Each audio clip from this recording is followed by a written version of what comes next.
So guys, ang ating lulutuin ngayon is dynamite.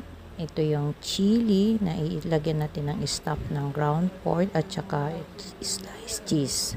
So ayan, so yung ating chili, pagka-stuff natin, so irarap natin siya sa lumpia wrapper. So ayan. So iro-roll natin yan. So ganyan po ang ating preparation po sa dynamite lumpia wrapper. So ayan.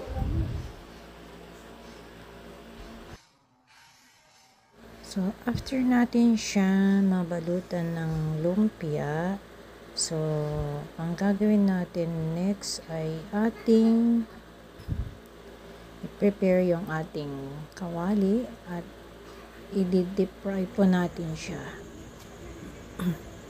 So once na mainit na yung ating oil, so ilalagay natin yung ating lumpia, yung ating dynamite. So ayan, yan po ang kanyang preparation. So ayan, so malapit na yung paluto yung ating dynamite. And then saka lalagyan muna natin yung sa strainer para yung oil niya medyo